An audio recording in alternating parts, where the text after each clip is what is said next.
নমস্কার, welcome to my channel সমীশীল শ্রী শ্রী রাধাকৃষ্ণ গোপাল শ্রীমদ ভগবদ্গীতা। আজ 10 সেপ্টেম্বর 2025।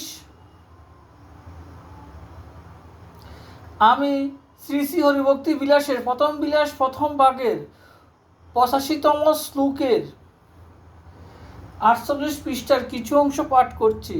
শ্রী শ্রী হরিভক্তি বিলাস কি জয়, শ্রী শ্রী রাধাকৃষ্ণ গোপাল শ্রীমদ ভগবদ্গীতা কি জয়। রাধেকৃষ্ণ রাধেকৃষ্ণ রাধেকৃষ্ণ।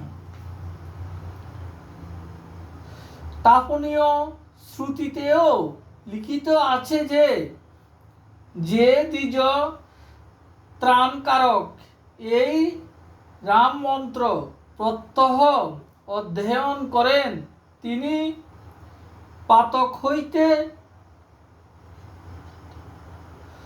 সমুত্তীর্ণ হয়েন, তিনি মৃত্যুর হস্ত হইতে পরিত্রাণ প্রাপ্ত হয়েন, তিনি ভ্রূণ হত্যা পাপ হইতে উত্তীর্ণ হয়েন, তিনি সর্বপ্রকার হত্যাজনিত পাপ হইতে পরিত্রাণ প্রাপ্ত হয়েন, তিনি সংসার হইতে উত্তীর্ণ হয়েন, তিনি সমস্ত বিষয় হইতেই উত্তীর্ণ হয়েন,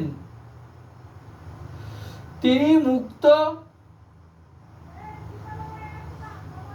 ভগবৎ ভক্তদিগের আশ্রয় লাভ করেন এবং তিনি অমৃতত্ব অর্থাৎ মুক্তি প্রাপ্ত হয়েন। অনন্তর গোপালদেবের মন্ত্র মাহাত্ম্য কথিত হইতেছে। সর্বাবতারের বীরস্বরূপ সাক্ষাৎ ভগবান হরি শ্রীকৃষ্ণদেবের মন্ত্র সমূহ যাবতীয় মন্ত্র অপেক্ষা সমধিক বীর্যশালী।